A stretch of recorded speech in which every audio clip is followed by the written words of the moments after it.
mengamankan stok vaksin di Bangka ini seperti apa? Ya, nih salah satunya dengan kegiatan yang dilihat di sini ya, itu kan ada aplikasi ya. Aplikasi lebih tertib, artinya mereka yang akan vaksin, mereka sudah bisa apply dulu. Sekarang sudah teknologi, sudah sistem bekerja. Nah, ini juga bisa mengurangi tadi masalah protokol kesehatan, isu masalah kepatuhan, masalah tadi. Ini melibatkan pendaftaran secara daring gitu ya Pak ya? Ya, seperti yang dilakukan di sini juga ya. Mengamankan stok vaksin sendiri memang sudah benar.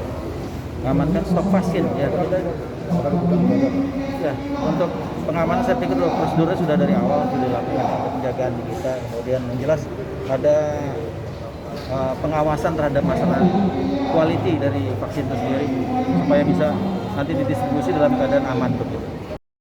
Vaksinasi yang kita lakukan hari ini seperti apa nih Jenderal? Ada berapa dosis yang disiapkan dari mana saja?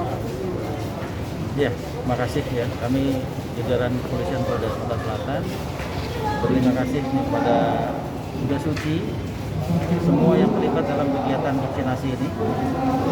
Ini sebagai satu rangkaian kegiatan vaksinasi yang telah kita lakukan ya, bersama-sama dengan semua yang terlibat. Dan kita juga membantu menyalurkan vaksin-vaksin yang akan digunakan oleh seluruh warga masyarakat. Hari ini ada 2.500 vaksin yang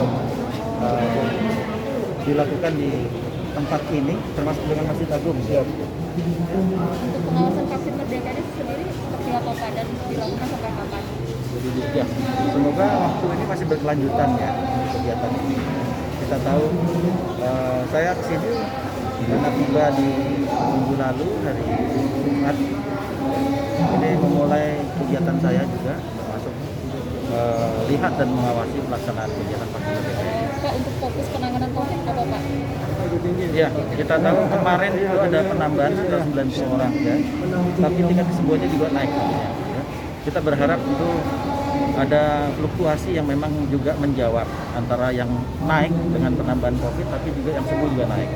Tapi juga di sisi lain bornya turun. Ya. Kemudian zonasi, ya, zonasi juga kita harapkan untuk secara keseluruhan. Kita tidak punya zona merah kalau saya lihat.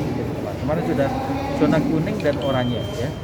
Tinggal bagaimana mempertahankan barangkali bornya saja untuk bisa melihat menekan nanti levelnya. Kita ada di level berapa di setiap kota kabupaten. Untuk yang isolasi mandiri gimana? Isoman ya, kita berharap dengan ini juga pemanfaatan tadi ya, dengan lihat bornya saja seharusnya dengan isoman ya. Ini juga menjadi prioritas kita karena bagaimanapun juga menjadi klaster terbesar penyumbang masalah COVID.